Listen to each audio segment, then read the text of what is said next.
Después del divorcio, mi esposo me echó de casa sin dejarme ni un centavo. Desesperada, fui a retirar lo que quedaba de la cuenta de ahorros que mi padre había abierto para mí cuando era niña. Pero, de repente, el empleado del banco se puso pálido y dijo: «Señora, rápido, mire esto». Quedé en shock al descubrir que... Antes de comenzar, suscríbete al canal y dale like al vídeo. La lluvia caía con furia contra los cristales del salón cuando abrí la puerta y vi la maleta lista, como una sentencia. No entendí nada al principio, pensé que era una broma de mal gusto, una escena mal ensayada de algún teatro cruel, pero cuando Sergio apareció con los ojos fríos y la voz afilada diciendo: «Esto se acabó», supe que algo profundo y oscuro se rompía dentro de mí. Mi nombre es Isabel Duarte, tengo 38 años y hasta esa tarde, creía que tenía una vida estructurada, sólida, construida con amor y esfuerzo. Nunca imaginé que, en cuestión de minutos, todo lo que yo consideraba mío, mi casa, mi marido, mi futuro, desaparecería como polvo entre los dedos. El corazón me latía como un tambor enloquecido mientras intentaba procesar lo que pasaba, pero cada palabra suya era como una bofetada que me empujaba a una verdad que no quería ver. Aquella tarde no marcó solo el fin de mi matrimonio, marcó el inicio de una historia que cambiaría mi vida para siempre. Estuve casada 15 años con Sergio, un empresario carismático y calculador, de esos que siempre saben qué decir frente a los demás pero se transforman en privado. Su sonrisa encantadora era una máscara que escondía una mente fría y estratégica, acostumbrada a tener el control en todo, incluso sobre mis emociones. Desde el principio supe que era ambicioso, pero lo confundí con determinación. Me enamoré de su seguridad, de esa manera en la que parecía tener un plan para todo, incluso para mí. No sabía que, con el tiempo, ese plan se volvería una jaula disfrazada de estabilidad. Vivíamos en Madrid, en un piso amplio y luminoso que yo misma ayudé a decorar, eligiendo cada detalle como si fuera una extensión de nuestra historia. Las paredes guardaban risas, cenas en familia, los primeros pasos de Lucía y mis noches de insomnio mientras él trabajaba hasta tarde. Era nuestro refugio, o eso pensaba, porque jamás imaginé que un día todo ese amor invertido se convertiría en heridas abiertas. Cada rincón tenía una memoria que hoy me quema, porque entendí que construí un hogar sobre promesas vacías. Esa casa, más que un lugar, era el escenario de una mentira cuidadosamente sostenida. Al principio, nuestro matrimonio fue estable, o al menos eso parecía desde fuera. Éramos la pareja ideal, sonrientes en eventos, atentos con Lucía, educados con todos. Pero había silencios largos, miradas que evitaban encontrarse y gestos de distancia que se fueron haciendo habituales. Yo justificaba todo: está estresado por el trabajo, ya volverá a ser el de antes. Me aferraba a una ilusión porque aceptar la verdad me hubiera obligado a enfrentar un abismo que no sabía cómo cruzar. Pero con el tiempo, Sergio cambió, se volvió frío, distante y obsesionado con el dinero, como si todo lo que no generara ganancias fuera una pérdida de tiempo. Comenzó a hablarme como si fuera una empleada, alguien a quien rendir cuentas, no su compañera de vida. Dejaba de venir a casa por las noches y cuando lo hacía, apenas me dirigía la palabra. Lo que antes era complicidad se convirtió en indiferencia, y lo que era cariño, en un contrato sin emoción. Yo lo miraba y no reconocía al hombre con el que me casé. Siempre me decía que las mujeres no entienden de negocios, y lo repetía con una superioridad que dolía más que cualquier insulto. Usaba esa frase para desacreditar mis opiniones, incluso cuando se trataba de decisiones que afectaban a toda la familia. Si alguna vez intenté opinar sobre algo más allá del supermercado o la escuela de Lucía, me interrumpía con esa sentencia. Lo decía con una sonrisa irónica, como si fuera un chiste privado, pero en el fondo era una forma de hacerme sentir pequeña. Y lo logró, por mucho tiempo. Yo trabajaba medio tiempo como profesora de literatura en una escuela pequeña, donde encontraba algo de paz entre libros y alumnos. Amaba enseñar, pero también era mi forma de mantener una parte de mí viva, lejos del control de Sergio. Por las tardes, cuidaba de nuestra hija Lucía, de 12 años, mi razón más profunda para seguir adelante. Ella no entendía por qué papá ya no reía como antes ni por qué mamá lloraba a escondidas. Y yo me tragaba las lágrimas, fingiendo que todo estaba bien, como tantas mujeres lo hacen en silencio. Él controlaba todas las finanzas, las tarjetas y hasta mis gastos personales, dejándome apenas lo justo para el supermercado o pequeños gastos escolares. No tenía acceso a nuestras cuentas conjuntas, y si alguna vez pedía más dinero, me hacía sentir como una mendiga. Cada compra debía justificarla con recibos, como si estuviera en deuda constante. Había días en que tenía que elegir entre comprarme un libro o un café, porque sabía que cualquier gasto extra podía ser usado en mi contra. Vivía en una jaula dorada, donde todo brillaba por fuera, pero por dentro, era puro control. Cuando intenté hablarle de independencia económica, se burló sin disimulo: no tienes nada sin mí. Esa frase me atravesó como un cuchillo, y aunque intenté discutir, su mirada me congeló. Me di cuenta de que realmente creía eso, que me consideraba una extensión de su poder, no una mujer con voz y valor propio. Me sentí humillada, pequeña, invisible. Pero algo dentro de mí empezó a despertar, aunque fuera solo un susurro, como una semilla de rabia buscando la luz. No imaginaba lo literal que sería esa frase. Porque unas semanas después, entendí que no solo hablaba de mi falta de ingresos o posesiones, sino de un plan cuidadosamente ejecutado para dejarme sin nada. Sergio había preparado cada paso, cada documento, cada movimiento legal para borrarme de su vida y del mapa financiero. Él no solo pensaba marcharse, sino arrancarme de raíz. Y yo no lo vi venir hasta que ya era demasiado tarde. Un día, descubrí un mensaje en su teléfono: ya está todo listo para mañana. No se enterará de nada. Me quedé paralizada, con el corazón latiendo en la garganta y la mente corriendo en 1000 direcciones. Al principio pensé que estaba teniendo una aventura, que el mensaje era de otra mujer, y el dolor me invadió como un incendio. Pero pronto entendí que el verdadero engaño era aún más cruel. Él no planeaba ocultarme una infidelidad, planeaba eliminarme de su vida como si nunca hubiera existido. Y ese mensaje fue el principio del fin. Al principio pensé que era una infidelidad, que Sergio se estaba yendo con otra mujer, y eso ya dolía lo suficiente como para dejarme sin aire. Pero a medida que revisé más mensajes y vi nombres de abogados, notarios y correos con documentos adjuntos, entendí que era algo más frío. Estaba organizando un divorcio a mis espaldas, con detalles calculados para dejarme sin defensa ni recursos. No era una traición amorosa, era una traición legal, sistemática, devastadora. Me estaba preparando una caída silenciosa, y yo ni siquiera lo sabía. Fingió un viaje de trabajo a Sevilla, con su maleta elegante y su traje impecable, dándome un beso en la frente como si todo estuviera bien. Le deseé buena suerte, aún sin saber que ese beso sería el último como su esposa. 3 días después volvió, sereno, con una carpeta en la mano y una expresión de absoluto desapego. Me sentó en la sala como si fuera una reunión más y me entregó los papeles del divorcio con una frialdad que me partió el alma. No hubo discusión ni lágrimas, solo un cierre seco y cruel. Dijo con frialdad: no te amo más. Esta casa es mía. Empaca tus cosas. Lo miré, esperando que se quebrara, que al menos mostrara una sombra de duda o culpa, pero no hubo nada. Su rostro era de piedra, como si yo fuera un trámite más por resolver. Me quedé sin palabras, paralizada, mientras el mundo se desmoronaba frente a mí. No entendía cómo alguien que compartió mi vida 15 años podía echarme así, con esa indiferencia absoluta. Intenté protestar, pedir explicaciones, rogar algo de humanidad, pero él ya lo tenía todo planeado. Su abogado apareció esa misma tarde, con tono cortés pero implacable, explicando que el proceso estaba avanzado y que yo solo debía firmar. Tenían copias, fechas, movimientos bancarios, incluso un inventario de la casa donde todo ya estaba adjudicado. Yo no había sido solo ignorada, había sido borrada del tablero como una pieza inútil. Y esa certeza me rompió más que las palabras. Según el documento, yo no aporté nada al matrimonio, por lo que no me correspondía compensación ni bienes compartidos. Era como si mis años de cuidado, amor, apoyo y maternidad no tuvieran valor legal ni emocional.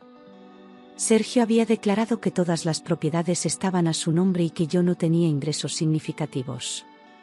Cada detalle estaba redactado con precisión, reduciéndome a una nota al pie en la historia de su éxito. Me convertí, en papel, en una figura invisible. Me echó literalmente a la calle con una maleta y 50 euros en la cartera, como si fuera una extraña ocupando su espacio. No hubo despedida, ni abrazo, ni un adiós decente, solo la puerta cerrándose a mis espaldas con un clic seco. Caminé sin rumbo, con la maleta rodando tras de mí y los ojos llenos de lágrimas que no me dejaban ver. Nadie en la calle sabía que acababan de destruirme la vida en menos de una hora. Era como si el mundo siguiera girando, indiferente a mi ruina. Lloré en una pensión barata toda la noche, sin saber qué hacer ni a quién llamar. Me sentía humillada, sucia, como si todo lo que fui hubiera sido una ilusión. Miraba el techo, con las sábanas ásperas y el olor a humedad clavándose en mis sentidos, y deseaba despertar de esa pesadilla. Pero cada vez que cerraba los ojos, veía el rostro de Sergio y su frase cruel: «No tienes nada sin mí». Y en ese momento, por primera vez en años, supe que algo en mí debía cambiar. Al día siguiente, recordé algo: mi padre había abierto una cuenta de ahorros a mi nombre cuando yo era niña. Era un recuerdo vago, una conversación lejana que tuve con mi madre antes de que ambos fallecieran. En ese instante, esa chispa de memoria se convirtió en mi única esperanza. No sabía cuánto podría haber, pero era lo único que me conectaba con un pasado más puro, más seguro. Y sin pensarlo dos veces, tomé el metro rumbo al banco donde alguna vez se mencionó esa cuenta. Decidí ir al banco donde la tenía registrada, esperando encontrar aunque fuera unos pocos euros que me permitieran sobrevivir unos días más. Entré con el corazón en un puño, temiendo que la cuenta ni siquiera existiera ya. Me acerqué a la ventanilla con mi DNI en la mano, temblando por dentro pero fingiendo calma. Expliqué mi situación, y la empleada comenzó a revisar el sistema con una lentitud que me desesperaba. Cada segundo ahí se sentía como una eternidad suspendida entre el pasado y el futuro. Llegué al banco con el corazón acelerado, como si todo mi destino dependiera de esa visita. La empleada, joven y amable, me miró con curiosidad mientras escribía mi nombre completo en el sistema. Su ceño se frunció ligeramente al ver la pantalla, y mi estómago se encogió de inmediato. Me pidió que esperara un momento y desapareció por una puerta lateral sin dar más detalles. Fue entonces cuando supe que algo no estaba bien, o que estaba demasiado bien. La empleada revisó la pantalla, frunció el ceño y me pidió un momento con un tono que no supe descifrar. Me quedé sola frente al mostrador, con las manos sudadas y la mente girando en mil posibilidades, desde una cuenta cerrada hasta un error legal. Sentía que cada paso que había dado hasta ese banco podía terminar en otro golpe, otra decepción. Miraba a mi alrededor buscando respuestas en las caras de desconocidos, como si alguien pudiera decirme qué pasaba. Pero solo había silencio, ese silencio que anticipa algo grande. Minutos después, llamó al gerente, un hombre mayor de traje sobrio que caminó hacia mí con expresión grave. No entendía si era por compasión, preocupación o sorpresa, pero algo en su rostro me decía que lo que venía no era común. Me invitó a seguirlo a una sala privada, y mis piernas apenas respondían mientras lo seguía con el corazón a punto de explotar. En mi cabeza, aún esperaba encontrarme con una cifra baja o un error administrativo. Pero en el fondo, una voz muy baja me decía que esto era distinto. El hombre me miró con una mezcla de sorpresa y respeto que me desconcertó completamente. Me ofreció asiento, con una formalidad inusual para alguien en mi situación aparente, y tomó unos papeles del escritorio con delicadeza. «Señora Duarte, por favor, siéntese», dijo con una voz pausada, casi solemne. Yo apenas podía sentir, tragando saliva, con la sensación de que estaba a punto de escuchar algo que cambiaría mi destino. Nunca imaginé que ese cambio llegaría con cifras y documentos. Dijo: «Señora Duarte, por favor, siéntese». Esa frase retumbó en mis oídos con un peso que no entendía del todo. Me senté con las piernas temblorosas, apoyando el bolso en el regazo como si me diera seguridad. Él abrió una carpeta con cuidado, como quien manipula algo valioso, y sus ojos no se apartaban de los míos. En ese instante, sentí que el aire se volvía más denso, que algo más grande que yo estaba a punto de revelarse. Y todo en mí se preparó para lo inesperado. Mi estómago se encogió. Pensé que algo andaba mal, que había una deuda oculta o una cuenta congelada, que todo era una ilusión más. Esperaba un golpe, porque ya me había acostumbrado a recibir malas noticias. Miraba sus manos moverse lentamente por los papeles como si buscaran el mejor modo de darme una tragedia. No sabía que lo que estaba por escuchar sería lo opuesto a todo lo que había vivido en los últimos días. Una esperanza inesperada, plantada años atrás. Él me mostró la pantalla y dijo en voz baja: creo que hay un error, su cuenta no tiene 1000 euros. Tiene 10 millones. Las palabras cayeron como una bomba en medio de mi tormenta interna, dejándome sin aliento.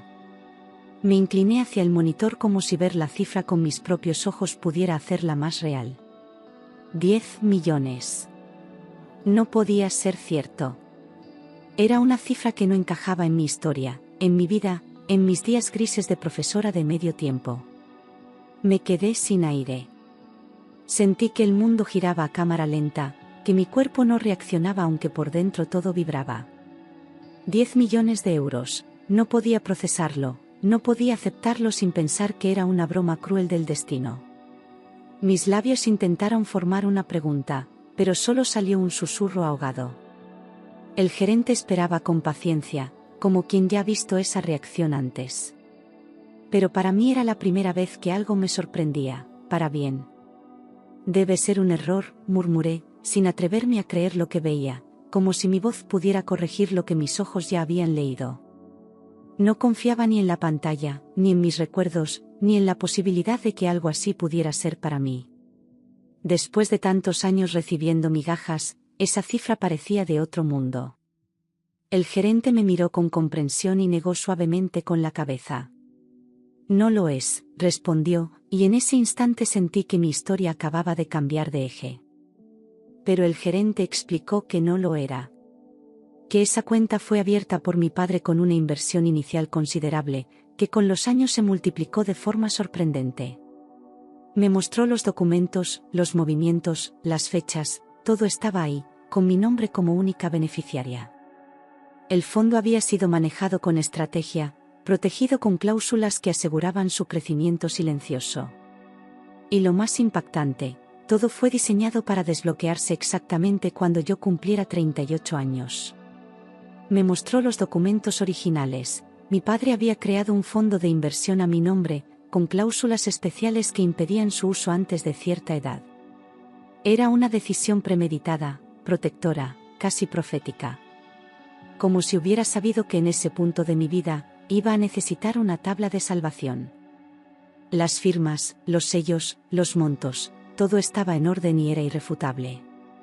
Y en medio de todo ese papel, lo que más me golpeó fue el amor silencioso de un padre que pensó más allá de la muerte. Todo el dinero provenía de sus negocios antes de morir, reinvertido durante 20 años por una firma que seguía sus instrucciones al pie de la letra. Había elegido fondos estables, con cláusulas de bajo riesgo, como si supiera que algún día esa fortuna salvaría mi vida. Cada decisión financiera estaba pensada con precisión, y todo estaba firmado por él en mi nombre. No era casualidad ni suerte, era previsión pura y amor transformado en estrategia. De pronto, comprendí que no estaba tan sola como creía. Yo no podía acceder a él hasta cumplir los 38 años, y ese límite se respetó hasta el último segundo. Era una condición inquebrantable que él dejó escrita con tinta firme, asegurándose de que no pudiera ser manipulada por nadie, ni siquiera por mí misma antes de tiempo. Como si supiera que solo a esa edad tendría la fuerza y la claridad para usar ese dinero con sabiduría. No era solo una herencia, era una lección. Una puerta que se abría solo cuando yo estuviera lista para cruzarla. Y ese día, justamente ese día, había cumplido 38. Era tan exacto que me pareció imposible no creer en el destino. Lo que había empezado como el peor cumpleaños de mi vida, con mi mundo hecho pedazos, se transformaba ahora en un renacimiento inesperado. Las lágrimas que corrían por mis mejillas ya no eran de tristeza, sino de una mezcla extraña de alivio, incredulidad y gratitud. Ese día ya no sería recordado por la traición, sino por la oportunidad. El sistema lo desbloqueó automáticamente al verificar mi DNI, como si mi padre aún estuviera presente, activando esa protección en el momento preciso. El gerente me explicó que la cuenta estaba programada con tecnología de activación automática al cumplirse los requisitos establecidos. Todo era legal, blindado y diseñado para evitar cualquier intervención externa. Mientras él hablaba, yo solo podía mirar ese número increíble en la pantalla, aún sin creerlo del todo. Pero ya no tenía dudas, esa fortuna era mía. Mi padre había pensado en todo, incluso en protegerme de alguien como Sergio. Era como si hubiera intuido que algún día su hija estaría indefensa frente a un hombre que intentaría destruirla. Esa previsión me rompía por dentro, porque durante años creí que estaba sola, sin respaldo, sin fuerza. Y de pronto, ahí estaba él, hablándome desde el pasado, diciéndome, no estás vencida. En ese momento supe que tenía que reconstruirme, por mí y por él. Lloré frente al escritorio, temblando de emoción y rabia contenida, mientras el gerente me ofrecía un vaso de agua que apenas pude sostener. Cada lágrima era una descarga de todo lo que había callado, todo lo que había soportado, todo lo que había perdido. Era un llanto distinto, profundo, que nacía desde el centro mismo de mi alma. No lloraba por tristeza, sino por liberación. Por primera vez en años, sentí que el peso en mi pecho comenzaba a ceder. El gerente me entregó una copia del contrato. Su padre fue un hombre muy inteligente. Asentí en silencio, acariciando los papeles como si fueran una carta escrita con amor. Cada firma, cada cláusula, cada cifra, todo hablaba de un hombre que había amado sin límites, incluso más allá del tiempo. En esa sala bancaria, entre números y documentos, yo me reconciliaba con mi historia. Y por primera vez, dejé de sentir vergüenza por haber sido traicionada. Yo solo podía sentir con lágrimas en los ojos, sin encontrar palabras que pudieran expresar la mezcla de emociones que me recorría. El miedo, la vergüenza, la rabia, todo comenzaba a transformarse en una determinación nueva. No era solo dinero, era dignidad, era la oportunidad de levantarme con la cabeza en alto. Apreté los papeles contra el pecho como un escudo, como una promesa silenciosa. Y supe que no volvería a ser la misma mujer que había sido echada a la calle. Ese fondo no formaba parte del régimen matrimonial, porque era herencia anticipada y patrimonio privativo, según las leyes vigentes. Eso significaba que Sergio no tenía ningún derecho legal sobre ese dinero, por mucho que intentara reclamarlo. Todo estaba respaldado, protegido y documentado con una precisión inquebrantable. Lo que me arrebataron por años, ahora regresaba a mí con una fuerza imposible de ignorar. Y por primera vez, yo tenía el control. Legalmente, Sergio no podía reclamar ni un céntimo. Ni siquiera un euro. Ninguna estrategia legal ni chantaje emocional le serviría para tocar esa fortuna. Era mía, limpia, justa, fruto del esfuerzo de un padre que creyó en su hija hasta el final. Me sentí protegida, poderosa y por fin libre de sus cadenas. Ya no era la mujer abandonada, era una heredera inesperada con un futuro por reconstruir. Legalmente, Sergio no podía reclamar ni un céntimo. Lo confirmé en voz baja con el gerente, quien me explicó que todo lo relacionado con ese fondo estaba blindado por la ley como herencia personal. No importaba que estuviéramos casados, ni los años compartidos, ni los bienes en común, esto era mío y solo mío. Esa información me dio una paz nueva, casi desconocida, como si la justicia empezara a equilibrar la balanza. Por fin tenía algo que él no podía controlar ni destruir. Esa noche dormí por primera vez sin miedo, en una habitación modesta alquilada por unas semanas, pero que se sintió como un palacio. No importaban las paredes sin decorar ni la cama dura, por dentro, algo en mí se había encendido. Dormí abrazada a los papeles, con una calma que no sentía desde que era niña. Por primera vez en mucho tiempo, no tuve pesadillas ni desperté con sobresaltos. Era el comienzo de mi libertad, aunque aún no supiera qué haría con ella.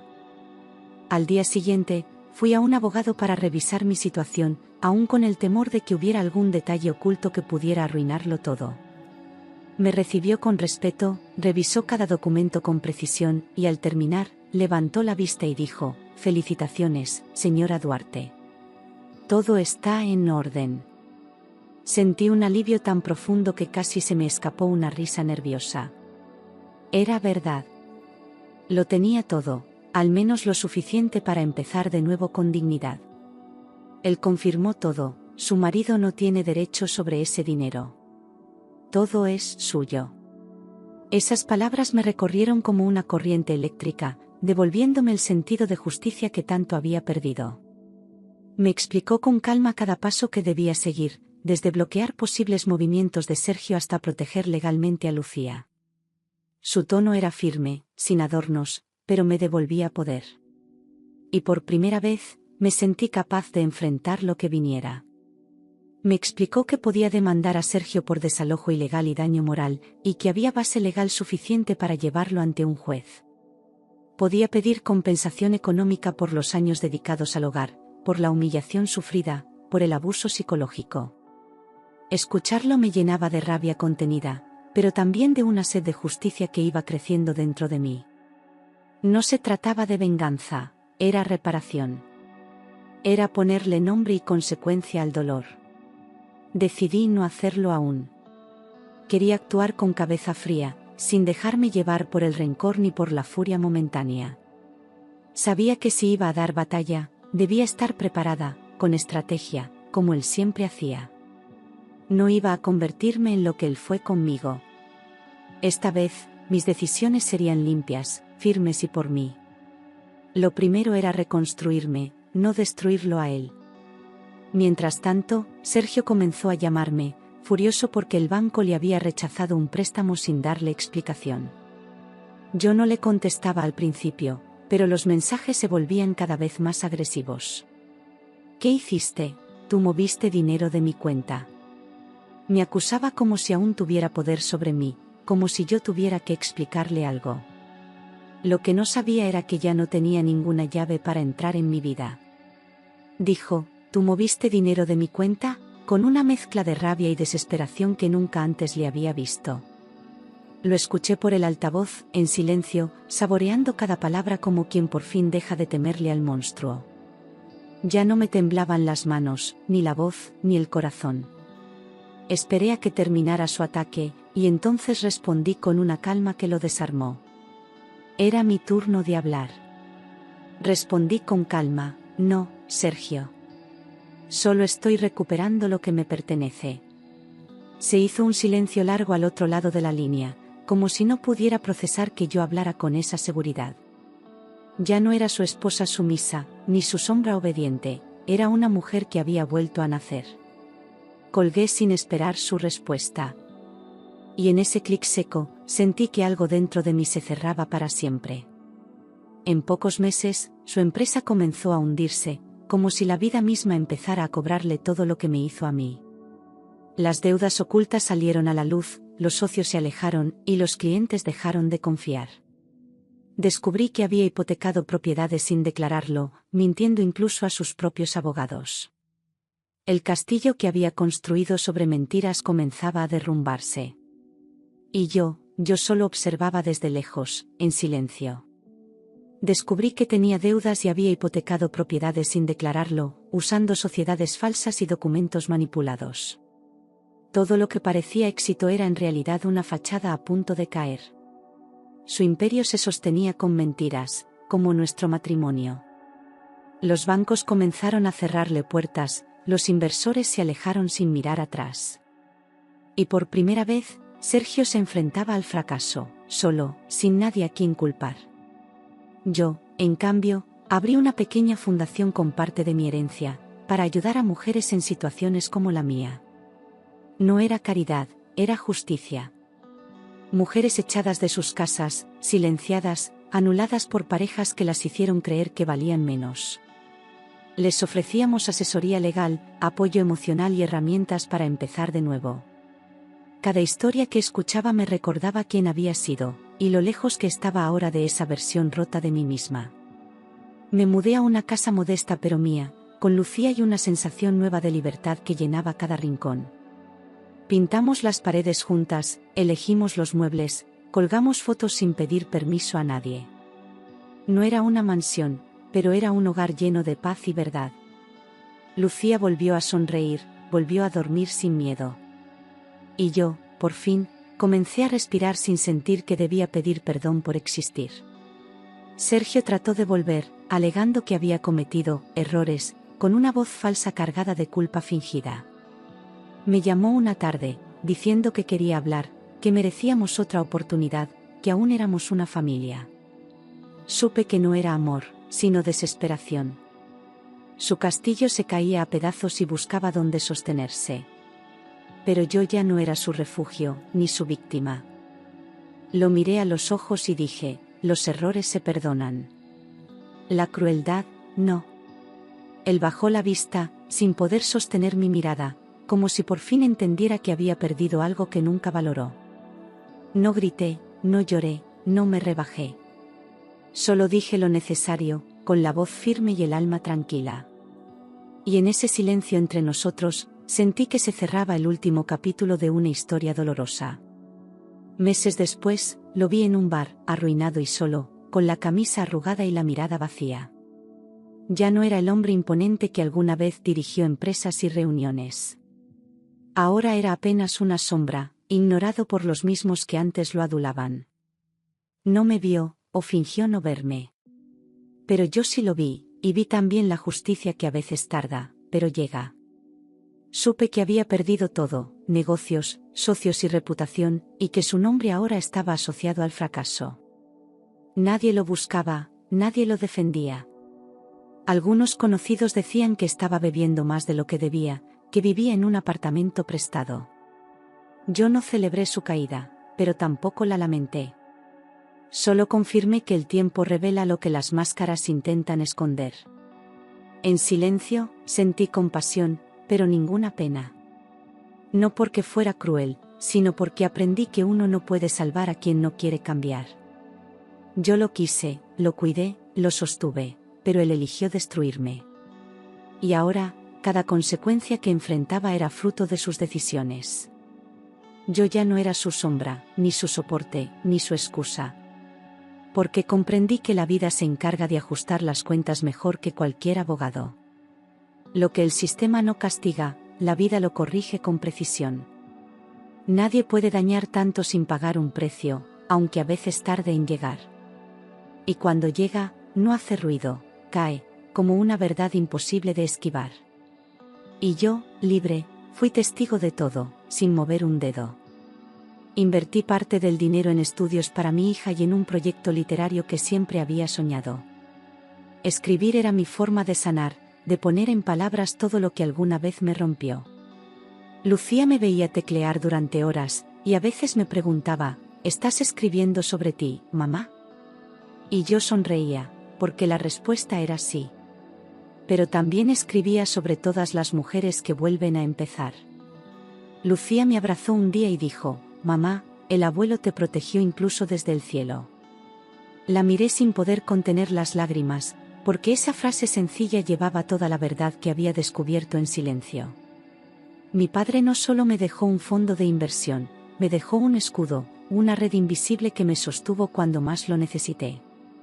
A través de ella, también protegió a su nieta, asegurando que ninguna de las dos quedara expuesta al abandono. Su amor trascendió el tiempo y la ausencia. Y tenía razón. Mi padre no estaba, pero su presencia se sentía en cada paso que daba desde aquel día en el banco. Era como si me hubiera dejado un mapa invisible para salir del laberinto, una última enseñanza para cuando ya no pudiera hablarme. Cada decisión suya ahora tenía sentido, cada restricción, cada cláusula. No lo entendí cuando tenía 20, ni 30, pero ahora, a los 38, lo veía con absoluta claridad. Él me conocía más de lo que yo misma me conocía. Comprendí que mi padre no solo me había dejado dinero, sino dignidad y una nueva oportunidad. Me dio la posibilidad de rehacer mi vida desde un lugar de autonomía, sin deberle nada a nadie. Me recordó, desde su silencio eterno, que el valor de una mujer no se mide por lo que otros le permiten tener. Recuperé mi voz, mi fuerza, mi identidad. Y con eso, construí no solo un nuevo presente, sino un futuro en el que mi hija crecería libre. Sergio intentó demandarme, pero perdió. El juez confirmó que no tenía derecho sobre nada. Sus argumentos fueron débiles, sus intenciones evidentes, y la ley no tardó en dictar justicia. Me senté en esa sala con la frente en alto, sin rencor, solo con firmeza. Él apenas podía mirarme, rodeado de papeles que no significaban nada. Porque al final, la verdad se impone, incluso para quienes viven de manipularla. En la última audiencia, el juez dijo algo que nunca olvidaré: a veces, la justicia tarda, pero llega. Esa frase se me quedó grabada como un tatuaje invisible en el alma. No por él, sino por mí. Porque durante mucho tiempo creí que nadie me escucharía, que la verdad se perdería entre excusas y poder. Pero ese día, la justicia tuvo nombre, rostro y sentencia. Y yo fui testigo de su llegada. Salí del tribunal con la cabeza en alto y lágrimas de alivio, no por haber ganado, sino por haber resistido. Cada paso hasta allí estuvo lleno de dolor, miedo y soledad, pero también de coraje y determinación. No fue fácil, pero valió la pena. Recuperé algo más grande que una casa o una cuenta bancaria, recuperé el derecho a elegir mi propio destino. Y eso, no tiene precio. No recuperé al hombre que amé, pero recuperé algo mucho más valioso: mi libertad y mi paz. Aprendí que amar no siempre es suficiente, y que a veces lo más valiente es dejar ir. Sergio fue parte de mi historia, pero no sería su final.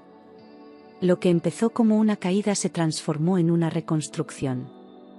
Y desde las ruinas, floreció una mujer que nunca volvería a permitir que la apagaran. Hoy, cada vez que entro a un banco, no pienso en dinero, sino en el poder de una mujer que aprendió a levantarse de las ruinas. Ya no temo las cifras ni las decisiones. Sé quién soy, sé lo que valgo y sé lo que merezco. No fue suerte, fue supervivencia. Y ahora, uso mi historia no para recordar el dolor, sino para inspirar a otras a encontrar su propia salida. Porque no importa cuán fuerte caigas, ni cuán sola te sientas. Siempre hay una semilla de poder dentro de ti, esperando el momento exacto para brotar. A veces llega con un golpe, otras con un milagro, pero siempre está ahí. Lo importante es no olvidar quién eres, incluso cuando otros quieran borrarte. Porque mientras tengas voz, todavía puedes escribir un nuevo capítulo. Y yo lo escribí. Con lágrimas, con rabia, con amor, pero lo escribí. Esta es mi historia. Mi renacimiento. Y aunque comenzó con una traición, terminó con libertad. La vida siguió su curso, pero ya nada fue igual. Cada día que pasaba era una reafirmación de mi nuevo yo, una mujer que había aprendido a no depender del amor que lastima ni del poder que somete. Me redescubrí en las cosas simples: una tarde leyendo, una comida hecha con calma, un silencio que no pesaba. Aprendí que no necesitaba ser fuerte todo el tiempo, solo libre. Y esa libertad se convirtió en mi mayor tesoro. Lucía creció viéndome de pie, no destruida. Le enseñé, con actos más que con palabras, que nadie tiene derecho a definirnos por lo que perdemos, sino por lo que decidimos construir después. La veía escribir en su diario, sonriendo, y entendí que había roto un ciclo sin darme cuenta. Le había regalado una madre auténtica, no perfecta. Y eso era más de lo que yo alguna vez tuve. Publicar mi libro fue cerrar una herida y abrir una puerta. Conté mi historia con nombres cambiados, pero con el alma expuesta. Al principio temí ser juzgada, pero lo que recibí fue una ola de mujeres que me dijeron: gracias por escribir lo que yo no me atrevo a decir. Nunca me sentí tan acompañada como en ese momento. No estaba sola. Ninguna de nosotras lo está. Un día, una joven llegó a mi fundación con los ojos llenos de miedo y los brazos cruzados como escudo. Me recordó a mí. La escuché, le ofrecí un té, y no dije nada hasta que ella estuvo lista para hablar. Al final me abrazó y susurró: gracias por no juzgarme. Y entendí que todo lo que viví tenía sentido solo si servía para tenderle la mano a otra. Mi historia no tuvo un príncipe que regresara arrepentido, ni una reconciliación romántica. Tuvo justicia, reconstrucción y verdad. Aprendí que el amor más importante es el que nace de una misma, cuando decides dejar de esperar que alguien más te rescate. Ya no espero, actúo. Ya no mendigo amor, me lo doy. A veces camino por las calles de Madrid y paso frente a aquella casa que un día llamé hogar. No siento rabia. No siento nostalgia. Siento distancia. Porque lo que me ataba a esas paredes ya no existe. Mi verdadero hogar está donde están mi paz y mi voz. Y eso no se compra ni se pierde. Nunca volví a saber mucho de Sergio. Alguien dijo que se fue a vivir al extranjero, intentando empezar de cero. No le deseo mal, pero tampoco bien. Le deseo conciencia. Porque lo que él destruyó en mí, yo lo reconstruí. Pero lo que él perdió, puede que nunca lo recupere. He vuelto a confiar, pero no desde la necesidad, sino desde la elección. He conocido personas nuevas, amistades sinceras, hombres diferentes. Pero esta vez, sé lo que merezco. Ya no negocio mi valor por compañía. Y si vuelvo a amar, será como soy ahora, completa. Mis días ya no están marcados por el miedo al futuro, sino por la gratitud de haber sobrevivido al pasado. Me levanto cada mañana sin cuentas pendientes conmigo misma. Eso es libertad. Eso es amor propio. Eso es haber ganado, aunque nadie más lo haya visto. Cierro los ojos y aún puedo ver el momento en que ese gerente me dijo que la cuenta tenía 10 millones. Pero lo que verdaderamente valía no era la cifra. Era saber que alguien, desde el amor, me había dejado una salida. Una llave que abriría mi futuro justo cuando más lo necesitaba. Eso era el verdadero regalo. Esa cuenta no me cambió, me despertó. Me recordó quién era, quién fui y quién podría volver a ser si tenía el valor de intentarlo. Fue un acto de amor diferido que me alcanzó cuando estaba a punto de rendirme. Y me devolvió la vida. A veces escribo cartas que nunca envío. A mi madre. A mi padre. A esa Isabel que lloraba en la pensión sin saber cómo seguir. Le escribo para decirle que lo logró. Que no se equivocó en resistir. Que un día, todo su dolor se convertiría en fuerza. Y ahora, cuando mi hija me pregunta si aún creo en los milagros, le digo que sí. Pero que los milagros no siempre caen del cielo, a veces vienen en forma de decisión. De no rendirte. De volver a levantarte incluso cuando ya no crees en ti. Mi historia no fue perfecta. Fue real. Dolió. Cambió. Enseñó.